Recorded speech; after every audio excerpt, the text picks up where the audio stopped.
हर आदमी यह जानना चाहता है कि मृत्यु के बाद चेतना कहाँ जाती है।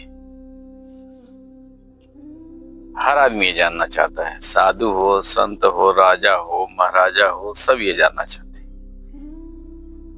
मृत्यु के बाद हमारे शरीर को छोड़ करके सूक्ष्म शरीर, जिसे हम मानसिक शरीर कहते हैं, बाहर होती है।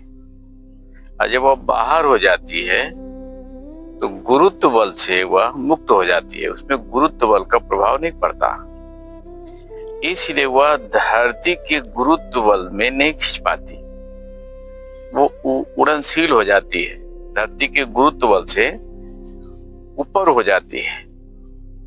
और इस अंतरिक्ष में जो पोला वाला भाग है, जहां हम हाथ लहरा रहे हैं,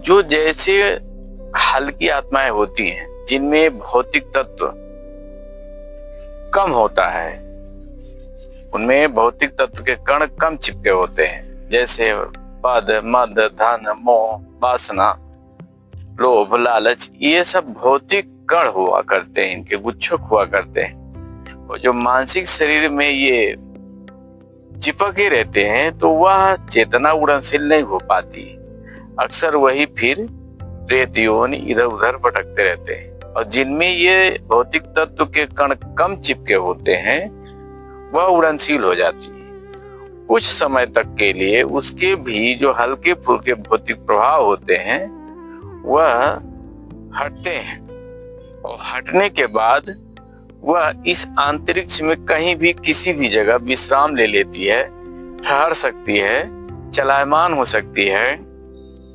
अपने मनोभूम के अनुसार क्रियाशील हो जाती है, या कि तंद्रा में चली जाती है। जो तंद्रा में चली जाती हैं उनका क्षरण होता है, और जो जागरूक होती हैं वो तंद्रा में नहीं जाती हैं, उनका क्षरण नहीं होता है। अंतरिक्ष में सारी आत्माएं होती हैं, चाहे कीड़े की हो, मकोड़े की हो, मनुष्य की हो, योगी की हो, राजा की हो, रंग की हो, सबकी होती है। कुछ लोगों की कल्पनाएं हैं, स्वर्ग में जाती है, नरक में जाती है, जहन्नम में जाती है, जन्नत में जाती है। ऐसा कोई शहर नगर नहीं है, ऐसी कोई वहां व्यवस्था है।